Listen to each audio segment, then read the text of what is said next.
what else? That is the question.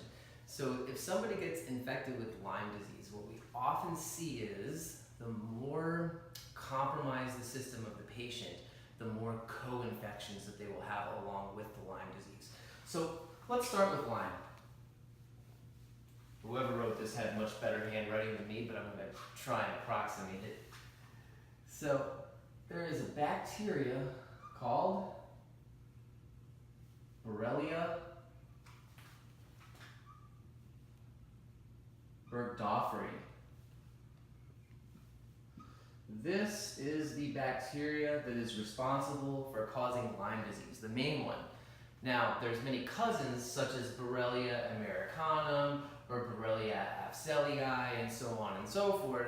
They can also create similar symptoms as Lyme disease, but as far as the medical standard textbooks are concerned about and what is taught in medical school, Borrelia burgdorferi is the main offending agent. And this bug kind of looks like a corkscrew. It is called a spirochete for that very reason. And there's a number of mechanisms that this spirochete has that makes it very tricky to diagnose. For one thing, it exists in a few different forms. So you have the spirochete form, right? That's kind of what people normally think of when they hear about this type of disease. There's also a cystic form, where the bacteria will kind of fold up on itself and protect itself from the immune system. And then you also have something called biofilm. So if you have a number of organisms that get together and they're in close proximity, they start forming a community and they start talking to each other. And as they do that, they form a slime. And this slime is called the biofilm. So this can protect them from antibiotics, it can protect them from the immune system. It makes it difficult to detect. So this bug is existing in three major, there's more to it than that, but for simplicity's sake for this video, it's existing in three major forms. Now, the antibiotic that's normally prescribed for Lyme disease is an antibiotic called doxycycline. Now, this antibiotic is very good for getting rid of this form of Borrelia. Not so good for getting rid of the cyst or the biofilm. And this is kind of the beginnings of the controversy and all the confusion as to why, does Lyme exist chronically, does it not? Is 2 or 3 weeks of doxycycline enough or not? We'll explore that in different videos because that's a whole different big topic we won't have time for in this video. So this is Borrelia burgdorferi. And there's a couple of other major infections that people can get along with this. So if a tick or a flea or a mosquito or whatever it is, whatever vector is transmitting the Lyme disease can transmit additional organisms besides just this. So 2 of the most common ones are going to be Babesia and Bartonella.